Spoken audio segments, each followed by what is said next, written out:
everyone. Welcome to part one of trauma-informed teaching. You signed up for a session on trauma. I hope you're aware of that. There is no disclaimer for this, because if you did not read the title, if you are worried about talking about trauma, you're in the wrong place. My name is Stuckemeyer. I am the chair of the education department / early childhood faculty. So if you don't know me, hello, nice to meet you. I'm Hunter. So just as a reminder, if when you signed up you missed this, this is a two-part session series. So part one is we are just looking at trauma. We are looking at the, I'm going to say like the more boring part of it, the less action, what do we do? This is the problem section of it. So if you're like, this doesn't sound right, hopefully come back for part two where we're like, all right, here's how we leap into action. Real quick, because I know most of you, but I'm also curious why you chose this session, unless you were told you just had to find something that worked with your schedule, which is also fine. So I want to go around the room real quick, and if you can share your name and like why you're interested in this, that would be awesome. And if you don't want to share publicly why you're interested, that's okay too. You can just say, I'm here. Let's start over here. Yeah, Frank Alpino with CIS. And why I'm here is, the topic just seemed interesting to me because trauma impedes learning. Absolutely. Thank you for sharing. And I'm sorry, what did you say your name was again? Frank. Frank. Alpino. Nice to meet you. All right, we'll shift back. George Saad, I'm a philosophy adjunct. Similar reason, it just seems like an important topic. Okay. Nice to see you again, George. You too. Chris Alvarado, I'm in the English department. I teach writing, so I get a lot of trauma dumping in papers and such, and I've done my best to navigate it over the years, but obviously we have better approaches and more studies on it, so I'd like to hopefully reinforce what I'm doing positively and make adjustments where I need to. Jump back. Dana Nestrick, I'm in the engineering technology department. Honestly, it's I see it in my students. I have close relations with trauma. I have a partner going through some pretty severe trauma therapy, and so I've gotten a lot of insight of what things are happening, and now that I see it in my students from what I've learned at home, trying to find ways that I can kind of, I already feel more informed, so how can I turn that into a teaching part of it versus, perpetuating. I'm sorry to hear that it's ongoing. It's a good thing. Seek help, and there's stuff out there, but trauma doesn't go away with Band-Aids, so it's it's an ongoing thing. So it's going to be ongoing. You're sure it doesn't go away? I can vouch for that. I know I can. Right. So it's so just knowing I don't want that to be how to whether it's about breaking cycles or how to meet the students where they are in an informed way. Thank you for sharing. Angela and Terry, I know you, but for the rest of the class. Angela Staunton, education faculty. I'm here supporting my colleague. And I want to learn, yeah. I'm Terry McConville, education adjunct, and I teach human growth and development, and that's probably a great topic to weave into that class. Yeah. Thank you all for sharing. Like I said, today's kind of quote unquote the more boring side of it. There's so much research on trauma. I cannot tell you how many things in general I went through just in the time that I learned about trauma-informed practices / preparing for today. So today is honestly a limited snapshot, despite the fact that we put this into 2 separate sessions. Today is still a limited snapshot depending on what year you're looking at. Are you looking at the direct effects of COVID, which COVID is in this, but it's not as directly in this as it could be. So know with my disclaimer here that this is just a overarching snapshot. I wanted to make this 3 parts because of how much there is, but I was told too much information dumping is too much information dumping. Please only do it in 2 parts. To give you some background into why I'm interested in it, because this is going to set kind of the context and the tone for what I talk about, is as a teacher, I went through 2 master's programs and did not learn a single thing about trauma-informed teaching. Have any of you heard of it before this session? Yes? Yeah? Just from you, Just from me? actually. Says I can't stop talking ever. They know their offices are next to mine. Anyone not heard of it before seeing the session title? Okay, awesome. But I didn't know about it through teaching and then going through 2 master's programs, which you'd think at some point someone would have said it. And then I was taking a doctoral level class, which, why is it there out of all of the curriculum that we've experienced? And I was taking a trends and issues in literacy class. And one of our books was called The Vulnerable Heart of Literacy. I cannot say vulnerable correctly. It's one of my words that just never leaves my mouth in a good way, but I have the book here if you want to take a picture of it. It's also on the slides. So even though this book is specifically about teaching literacy content, a lot of the things that I learned from this book were that students are always going to have some layer of trauma. The only students who are really not getting that have trauma are infants. And I was an infant room teacher for a long time, which is why I say it that way. But by the time they get to college, like just thinking about my own life, thinking about, this is not even data at this point, thinking about the people who I went to school with, the kids that I see on a daily basis, I shouldn't call them kids, the students I see on a daily basis, I can see some of these things that are bleeding through into their daily lives. Sorry, now I have to awkwardly go and change the slides. I don't use slides very often, but because this is so data heavy, I did slides. Also, Laura will send them to you after. All right, so this is what you're here for. Our objectives for today: we're going to identify what it is, define trauma, identify ACEs. I don't know if you've heard of ACEs before, but you're going to learn it if you've never heard of it before. We'll get there, don't worry. And understand the bandwidth that trauma has on college students. So I gave you 2 cards, a green card and a red card. The red card is no. The green card, sorry, I'm holding a red card and showing you the red card. The green card is yes. So, for example, have you ever had a student freeze during the test? Yes or no? Yeah. A lot of us have had experiences with students freezing during the test. What do you do when it happens? Just because I'm curious, like, what have you done in the past when they freeze? So do you mean they like come to you and say, Like either during the test you see them frozen, or after you get their test back and you see they haven't filled it out and you know they froze, or if they come to you after. Okay. Those are the 3 ways I define freezing. Or have you just kind of been like, I'm not sure what to do with the situation and kind of navigated it the best you could in that moment? It's okay. For me, it's always dependent on what that student has done or shown, like the context of them as like, I have several that don't fill in their test, but it's not because they froze, Yeah. right? So that's the reality of I just don't want to. But the like certainly had somewhere like you've done really good work and you've done and all of a sudden I have nothing, right? Like if they turn it, I won't say anything during class or during the test, for fear of others hearing, and nobody wants to be like, hey, what did you say outside? Like nobody wants that to be that person. Like the student would kill me. But yeah, so it's the talk to them after, like, hey, what happened here and how can so. Yeah. I'll talk through some of my solutions that I've done / heard from other people who have done a trauma-informed lens next session. Sorry, I gotta come back. Like I gotta tease some things. But when I first had this for college was someone put on their test, I know you told me, but I don't know any of the answers. And in class they had demonstrated everything. And one, I'm happy they did that. But all right, ready for the next one? Okay. Have you ever had a student call themselves stupid, dumb, lazy, or other negative descriptors? I love that you haven't had that. No. Because everyone else is holding, like, I know. How?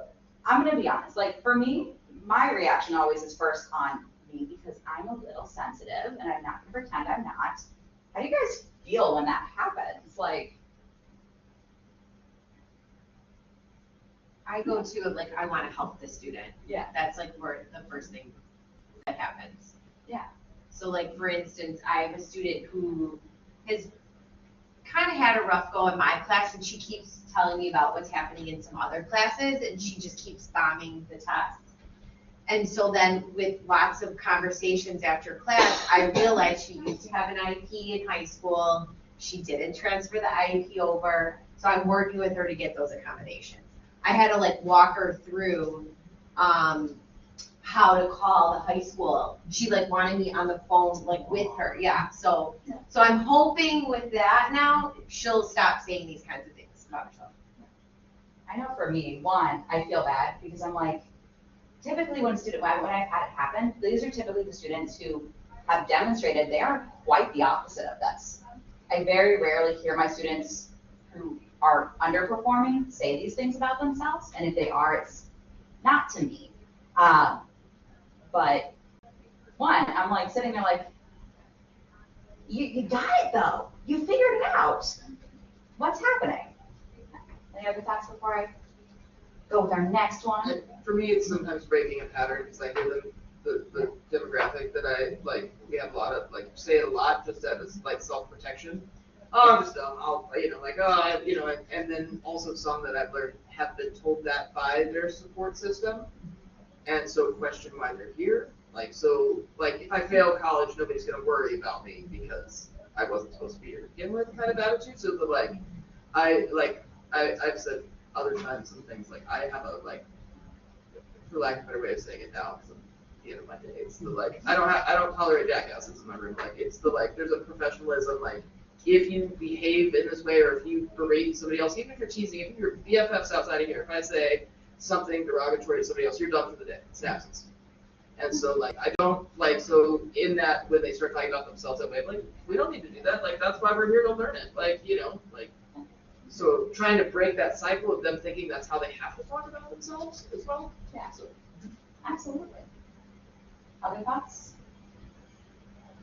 Yes, that is what is, yeah. All right. Have you ever had students who are chronically absent? Like, just not, a handful of times, like, do you actually attend this class chronically absent? Whether or not they've shown they're a good student in the past. Yeah. It kind of sucks, right? Because on one hand, Triton says we have to have them in our seats. And on the other hand, I want you here to learn because you're paying for me to spend time with you. But yeah, we won't go over that one too much. All right, have you ever had students who leave the classroom frequently? And I don't mean just one time per class. I mean like 2 to 3 times per class. Kind of like in between. In between? Yeah. Yeah. Yeah. Yeah. Yeah. What do you guys think of that? Like, It does feel personal after a while. yeah, Mm-hmm. it does feel very personal. Yeah. How the rest of you guys? No, just it was kind of a flag that something was up with the student, but it wasn't. I wouldn't know what the cause would be, but. Right. Yeah, and that is one of the things where it's like you don't always know the cause, but I've only seen like 2 reasons in my own experience of like why they would leave the classroom frequently, and one of them is because of something traumatic going on or ADHD. Because you have some of those students who are just like, I need to peace out for 5 minutes. It does feel personal though, even if you know they have ADHD. I understand it's not, but Yeah. you can't help but feel it. I don't know. I also feel the same way. Because you'll think good I don't know, I was gonna say, I think sometimes it is personal. For a few. There's 4. But maybe I'm just channeling the 2 right now that I have there. It's obnoxious about it. Because I have a 2-hour, 15-minute class, and so I give them breaks. Yeah. Like 1 to 2 breaks where it's like 5 to 10 minutes depending on how our activities are structured. To avoid that. And yes, there is a gray space where we don't like especially for non-educational, so like medical reasons. So like I have a thing where I might have to be like, we're taking a break right now because I need to step out. So, yes, I want to give them that kind, because they're humans too, like they've been through stuff. But yeah, I have the performers who are also on the absentee list who are also on the, I don't know why you're still wanting to cross. Because it's, at this point, it's more disruptive than anything, but yeah, I get it. Absolutely. And I think these are things we all struggle with, either on a large scale or with one or two students. Any other thoughts before I move on? Because I think, oh wait, there's one more question. Are constant and consistently disruptive? Are we limiting this to our higher ed experience? I mean, if you want to go beyond your higher ed experience, I'm fine with that option. As long as they are a student. That's what I've been I've talking never about. had that issue in higher ed, and I taught high school for 2 years. Definitely. High school. Consistently disrupting could look like always like saying things that are off topic, trying to distract the rest of the class.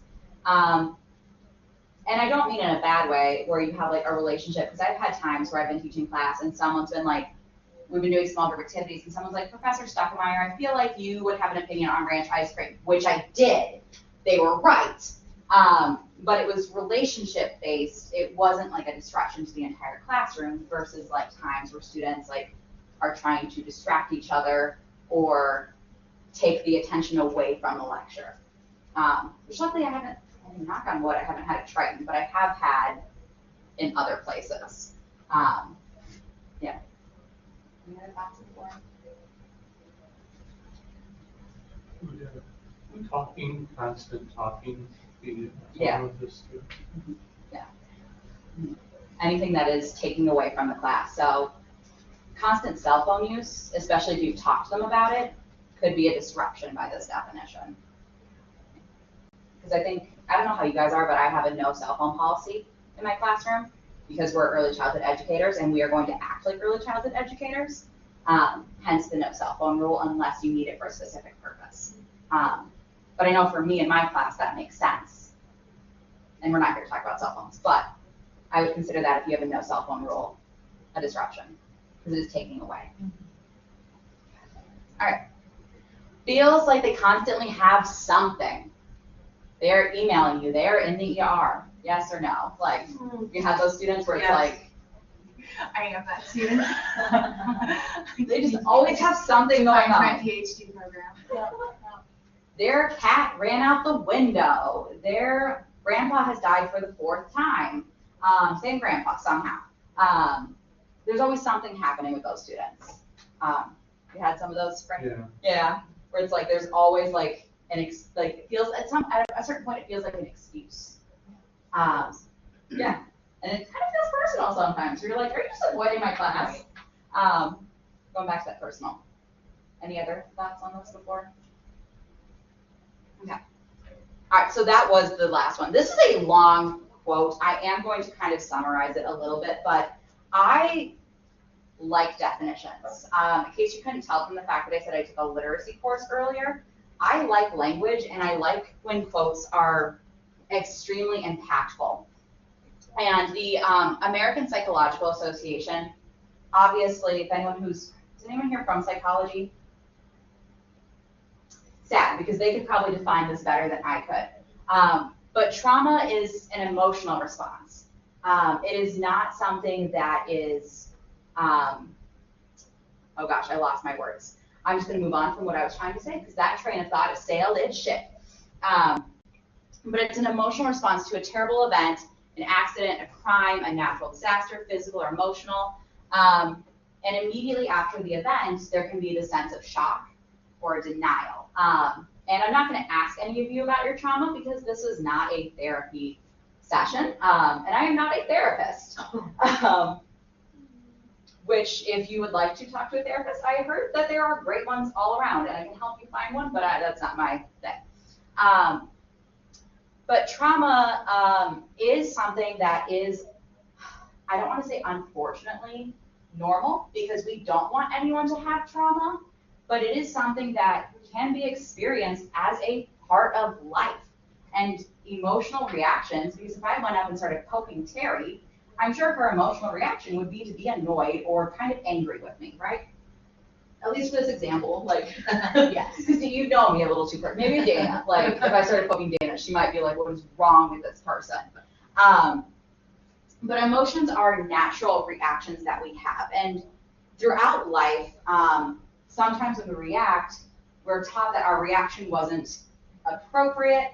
And then what tends to happen then is if your reactions are always told they're not appropriate, your emotions are all disaligned, or unaligned, not aligned, however you'd like to say that. I like language, but I'm not great with language, so like, Chris, don't dock me any language points over here. But then trauma can become either something that is easier to experience or something that is more difficult to experience based on your emotional bandwidth. So if you have a history of being forced to push your emotions down, you might have experienced trauma far often than you realize. And I'm saying you in general, not that any you in here specifically, or our students even, could have had this ongoing, and then all of a sudden one day, one new traumatic event triggers the fact that they understand that they have a history of trauma. And like I said, trauma is it's a deeper emotional reaction. So me going up and poking Dana and her getting annoyed with me, probably not traumatic, right? But say I were to follow Dana around the school of Triton every day for a year and poke her, right?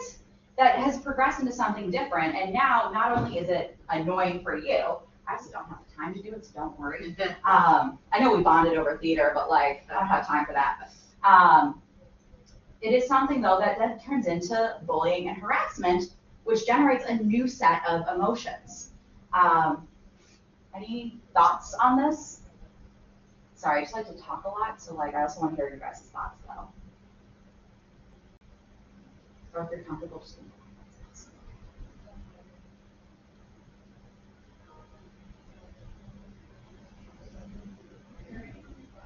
yeah, okay.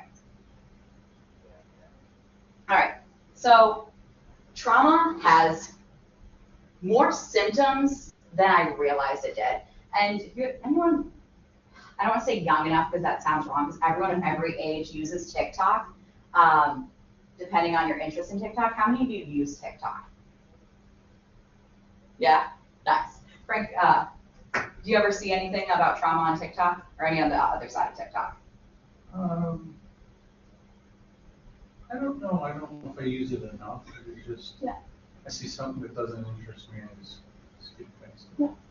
Yeah. So because I have an interest in education, for some reason, trauma is one of the things that'll pop up like, I talked to my therapist today, didn't realize that this was a symptom of trauma from talking to my therapist. And I'm sitting there like, do I have that? You know, because then you start self-diagnosing. That's the one problem with TikTok is, you know, that psychological battle that starts in your head. But there are so many, I made them smaller, and basically put them in 3 categories. Emotional symptoms is one of them, where trauma can cause ongoing anxiety and depression. Trauma can cause, actually, did you know it can cause anger? Like having a deep history of trauma can cause you to become easily angered. That was one that I learned about like a year or 2 ago, but didn't realize before that it was a symptom of ongoing trauma. Guilt or shame. People, they blame themselves for things in their life, which causes people-pleasing tendencies. Numbness or detachment, which kind of, again, goes hand in hand with depression, but I think the way that the psychological association was defining it was like on different, like, is it ongoing or is it temporary? Difficulty concentrating or focusing, which like any of these before this would also make it very difficult for me to concentrate. Like if I'm ready to react angrily, I am not ready to concentrate. I'm waiting for a trigger. If I am anxious, I'm worried about getting the content in my body, in my mind. I say my body because, you know, mind is part of the body. But I'm so anxious about learning everything I need to that am I actually retaining it or am I just trying to meet a goal? Depression, lack of motivation.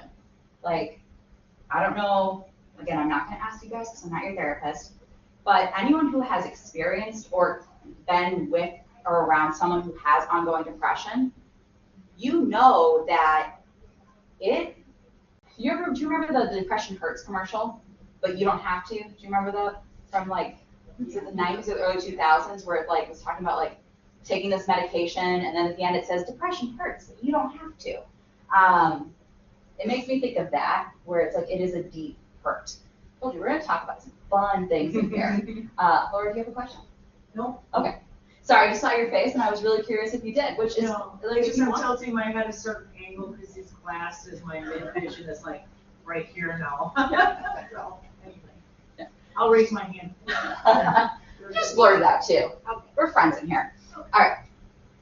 So like I said, 3 categories: behavioral symptoms, avoidance, avoiding doing the homework, avoiding doing a task, avoiding coming to class. You ever had a student that like stands outside of the classroom and you peek your head out to like, because you're gonna close the door, you see them out there and you're like, are you coming in? And they're sitting there like, I have no idea if I'm coming in today. Like, that is a very interesting conversation to have when you have 15 to 20 other people waiting for you to come back into your classroom. It's not an easy conversation to have. Hypervigilance, being constantly aware of your surroundings and being prepared for anything to happen at any time. Part of this kind of goes back to the brain where you plan out problems before they happen. So, oh, I'm going to fail this paper. I know I am. So if I fail this paper, I have to get an A on this paper. Do you have some of those students who start mapping out like their points? Yeah, part of hypervigilance. Difficulty sleeping. So if your student falls asleep in class, I mean, obviously you're not going to know if they're having difficulty sleeping at night. But if they're falling asleep in the middle of class because they can't sleep at night, could be a sign of it. Substance abuse. I'm hopeful that none of you have had to have a conversation with using substances in your classroom, but that is a sign. And risky behaviors. Like, risky behaviors can be, part of it could be waiting to the last minute to turn something in, or constantly doing something dangerous where they're coming into class and being like, oh, I rode, I can't think of anything risky. Like, I'm just thinking of riding a motorcycle without a helmet, which to me feels risky. And I've never ridden a motorcycle, so like that makes it double risky because I wouldn't know how to drive one.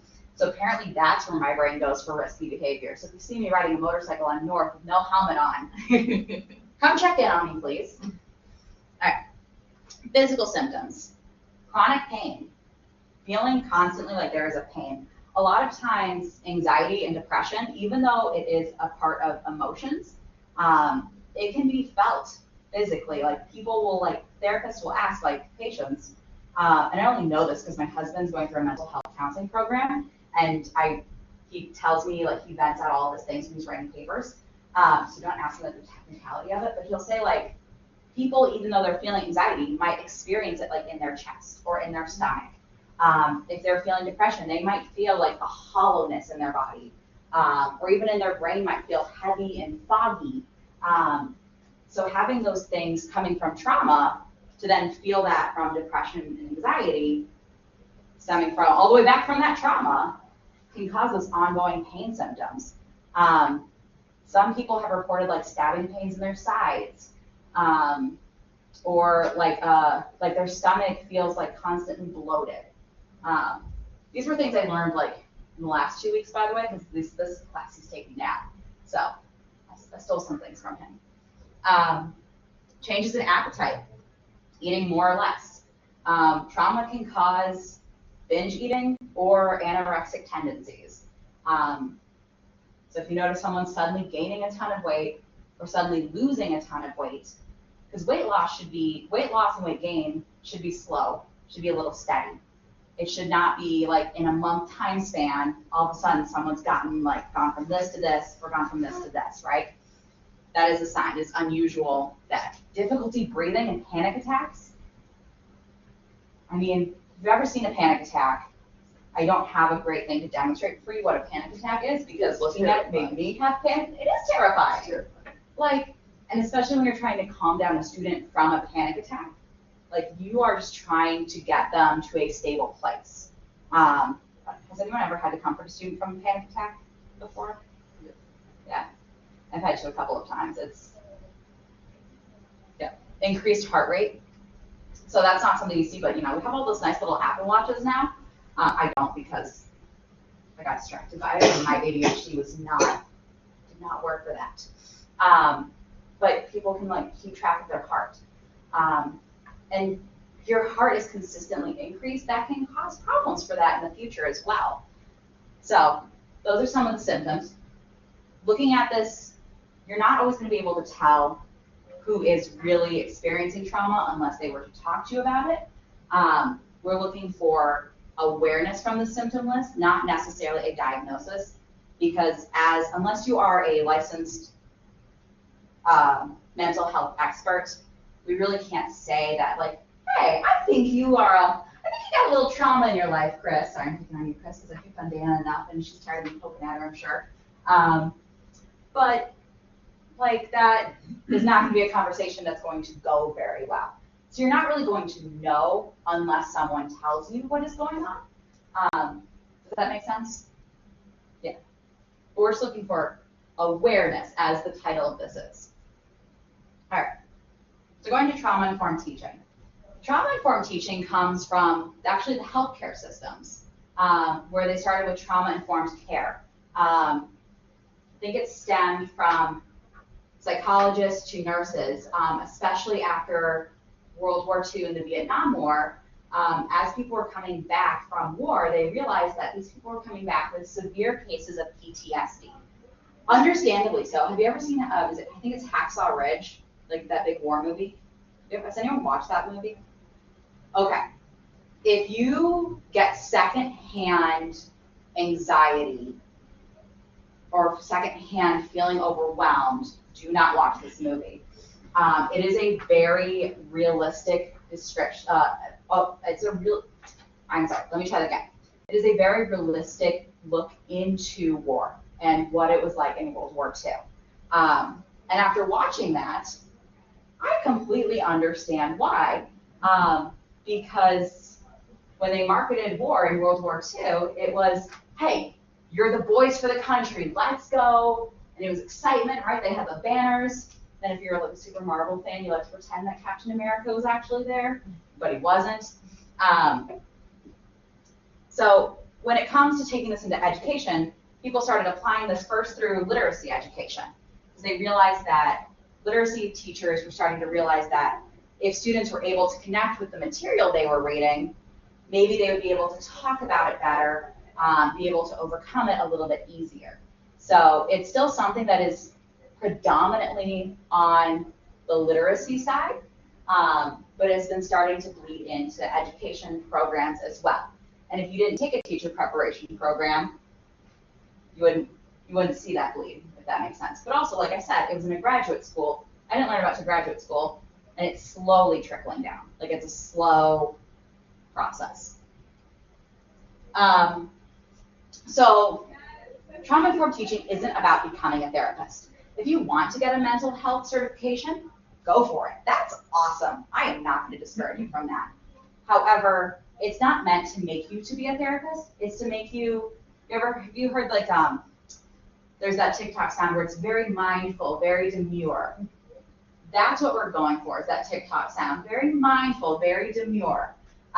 Where we're trying to think about how to create an informed approach, but not an approach that is going to be fixing students, because if we're putting that on you on top of your regular teaching load, I think we all might crack a little bit. So there are several types of trauma. And when I started putting this together, my husband gave me a list of 6 more that I did not include on this. Because he's like, here you go. So talk about the easy one first, secondary trauma. You can experience trauma through someone else. So particularly if you're working with an ongoing situation. I know, I hear it too. Okay. Yeah. I'm trying to ignore the best I can. HCE system. Okay.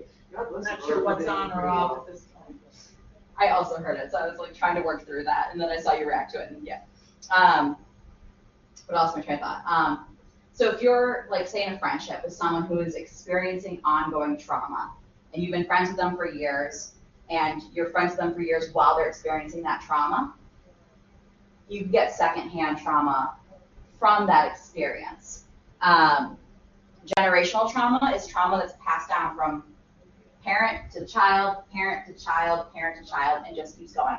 So some of these things are very deeply embedded, such as you can't break your socioeconomic status, and you live in poverty, and then your children live in poverty, their children live in poverty. That can be a part of generational trauma. Racial trauma is a subsection of this, where depending on what race, you could have that trauma that's come down as part of your lineage. Collective trauma, this is where we got COVID. I told you COVID was coming. We all went through an event together collectively where it impacted our everyday daily lives. People were like, let's get back to normal, but like, what is normal? And we're in a routine that is similar. Many of us might be in routines that are similar to before COVID, but they're similar, not the same. And I'm sure we all have our stories. For me, for example, the first time I had to wear a mask, because the first couple of weeks it was kind of like, like, oh, it's like a little vacation. Like, I'm still getting paid. I'm still like, I'm just staying home. And then you put on the mask. I put on the mask for the first time, and I'm like, oh no, this is real, because I was lucky to not have anyone who was deeply affected by COVID, but I can't say the same for everyone. And so how everyone experiences that trauma is going to be different. For me, it was on a lighter scale, but for some people, I met people after whose children had COVID and were hospitalized, whose parents had COVID and died during the first round. Like so all that trauma is on wildly different scales, but still collectively trauma. Chronic trauma. So chronic trauma is something that is continually ongoing. You are stressed about finances. How many of you have ever had students that are like, I can't buy a bus pass, or I can't get gas just to get here? That's part of their chronic trauma and stress. Like if you're trying to get to work every day or get to school every day, that can cause a little bit of like uncertainty, poverty, ongoing uncertainty, sorry, not ongoing uncertainty, ongoing uncertainty. So if you're constantly worried about like your job being lost, or students worried about their status because they can't get quite good enough grades, but if they fail like one more class, then they're out of the school. So that is ongoing uncertainty that could be continuing for a long period of time. Now then, the last two types of trauma that I'll talk about are complex and acute. Complex can be a part of chronic, can be a part of all of this, and so can acute, because if your only trauma is from going into COVID, you have one trauma. But complex trauma is exposure to a multitude of them, which is going to bring us to adverse childhood experiences. ACEs, I told you we'd get here. Which like I like to talk, so like we have less time than I thought we would at this point.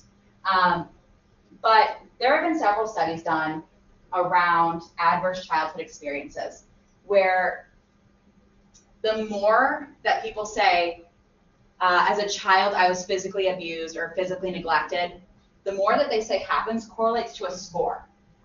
So if you want to, on your own time, because I'm not going to ask you to do this in the middle of a presentation, if you want to cry on me later because you took it and you think it's my fault for taking it, you may do that. I will accept that responsibility. But for every one that you check off correlates to a score of 1.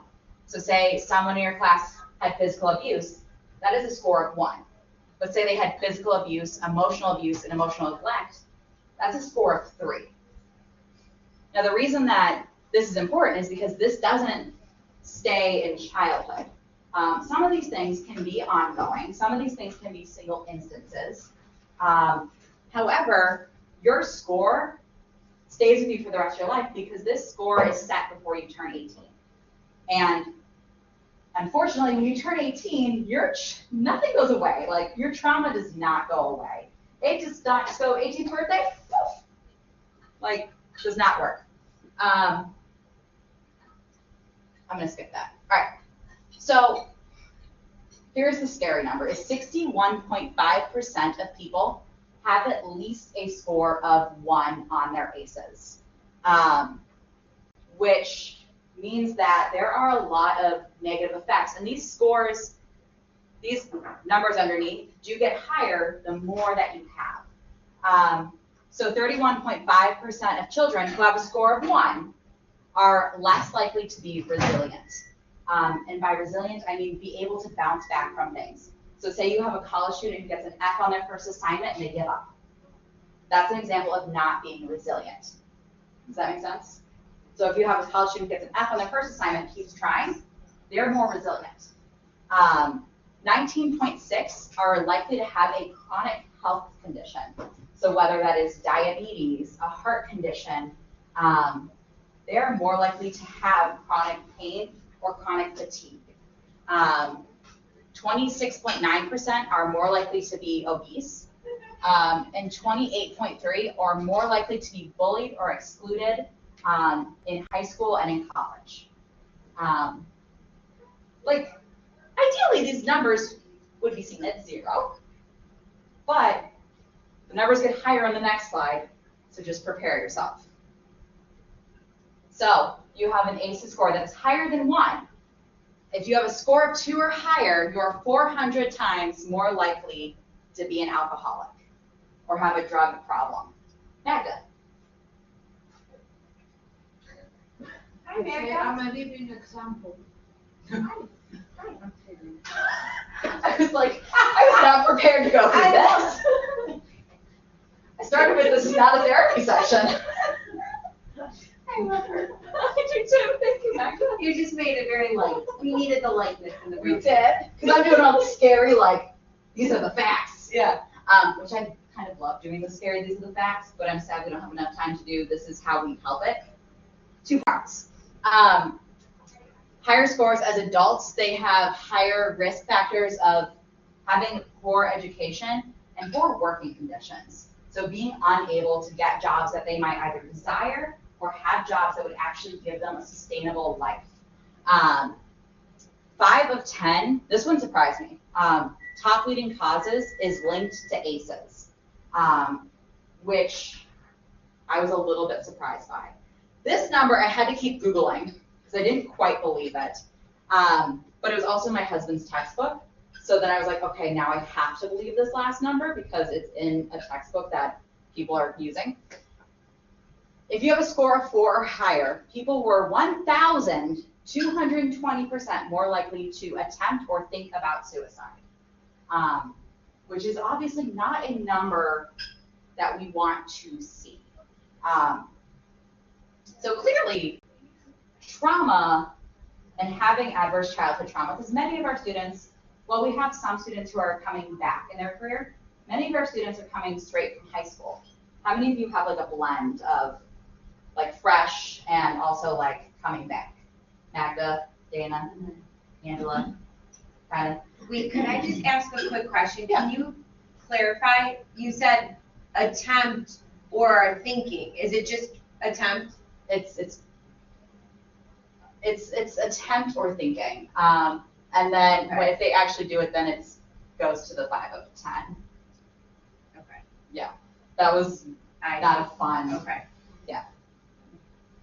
Yeah, the risk, the self-harming thoughts are much higher with adverse childhood experiences. Yeah. Magda, this is time to make it light again if you need to. This one I can. Yeah. So, data on higher education. What is it looking like specifically for us? PTSD, which is, wow, I just forgot the whole acronym. Can someone please? Post-traumatic stress Thank you. That was not expected in my brain. Post-traumatic stress disorder. They doubled from, and this is nationwide, from 2017 to 2024, 3.4% to 7.5% according to higher ed. So these are college students nationally, and it has more than doubled. There's also a history of trauma. What did I write there?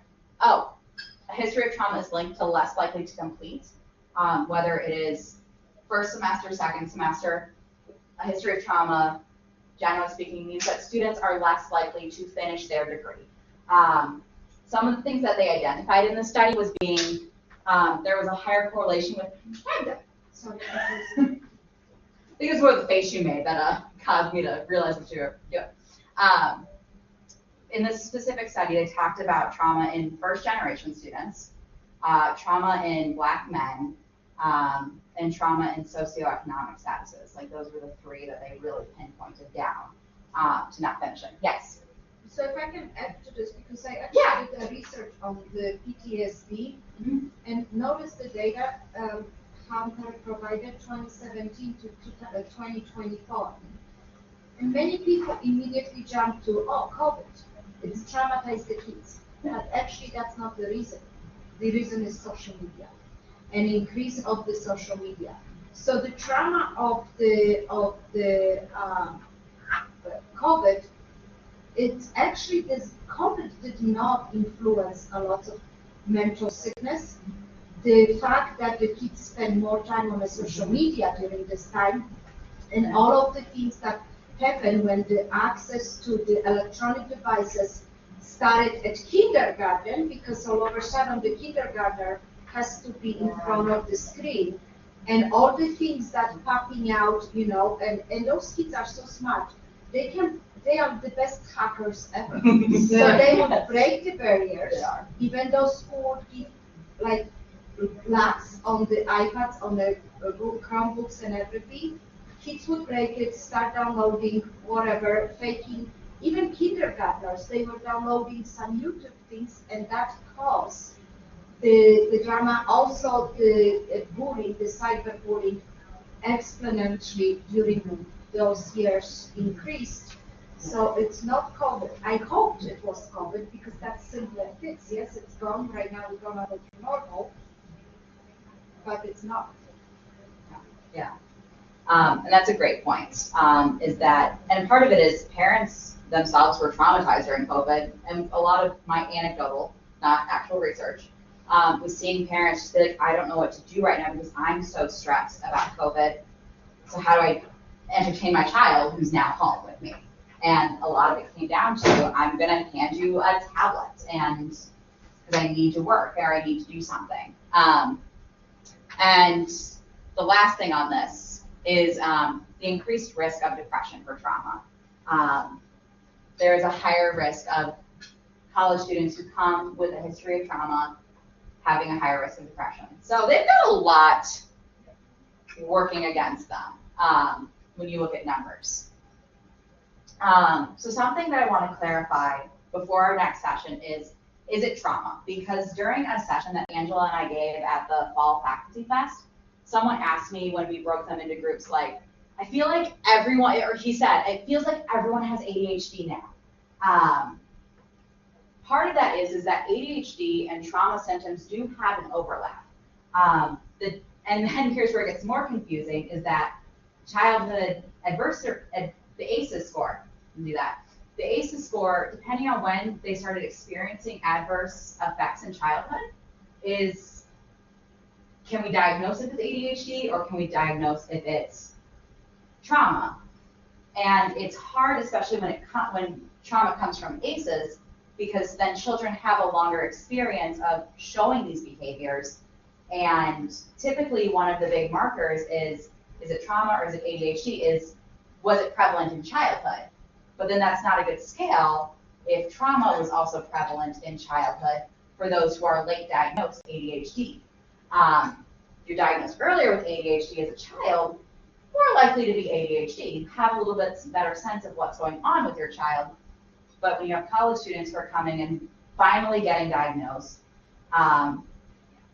or if they come in and they've been diagnosed, but they're diagnosed in high school and they have a history of trauma, then it's the game of, I can't say you don't have this or you don't have this, but there's a lot of overlap in some of the symptoms, particularly with executive functioning skills.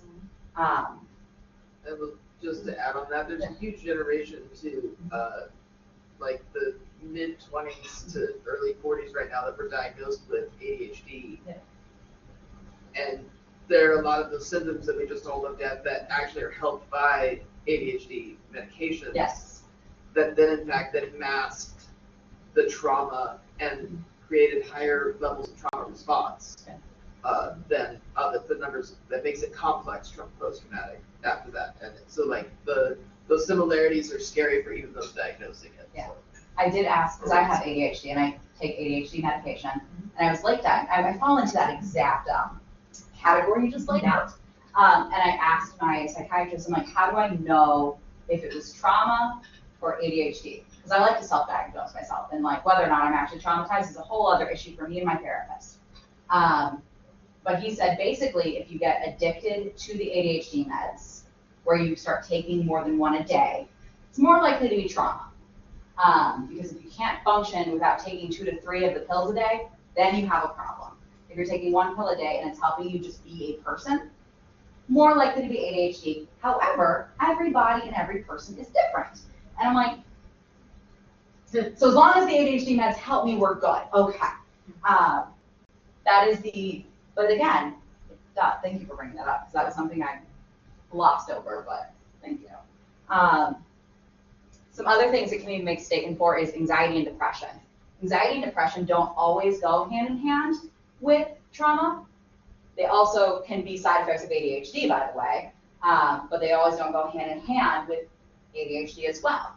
So finding the root of this, again, we're looking for awareness, because this is a more complicated issue than even I could like say, like, I know all the symptoms of all these things. All of the symptoms are very similar to these things. But with anxiety and depression, someone once said to me, not at this institution, where they said they want to do it for me or they don't want to do it at all about their students. And it was because the students with anxiety wanted to do it exactly the way the professor wanted. And the professor was like, you need to be creative in this assignment. And the students were like, but what do you want? But tell me how to do it. Yes. Give me all the steps. Yes. And some of it is learning how to operate in that classroom. And some of it is I'm anxious to do it the exact way I have to. And with the don't want to do it at all, kind of that quote reminded me of depression, where it's like they aren't doing it. So the last one, attention seeking, where it seems like there's avoiding responsibility, but always asking for my attention, was something that someone else said to me, where the student didn't have a history or didn't have an apparent or obvious history of trauma, ADHD, or anxiety, or depression, where they were just looking for the attention, to be the teacher's pet. And the professor was like, just feels like they're avoiding responsibility by being like proactively inactive, was how they described it. Always needing the center of attention on themselves.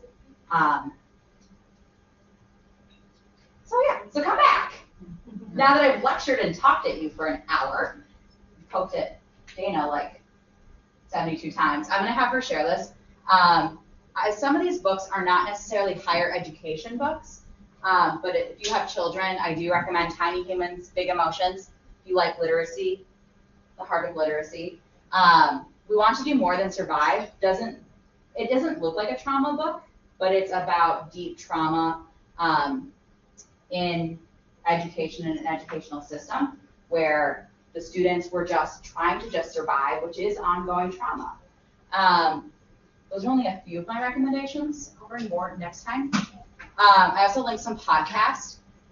My ADHD brain, the one in purple, people keep telling me is amazing. My ADHD brain can't hold on to that one. Maybe yours can. So some other people like it. The rest of them I've listened to, and I think they are fantastic. If you guys played Notebook LM from AI, I know everyone's got mixed opinions about AI. This was fun to listen. I put this whole PowerPoint in Notebook, and it gave me an 18-minute podcast. So if you want to hear a different summary of today in 18 minutes, that was the only thing that it did was it switched some of the numbers. Like, yeah, AI was kind of like coming a long way. Again, I know, but then links to the things we talked about today. All right. Thanks for coming. Sorry to talk to you for an hour. I'm not a perfect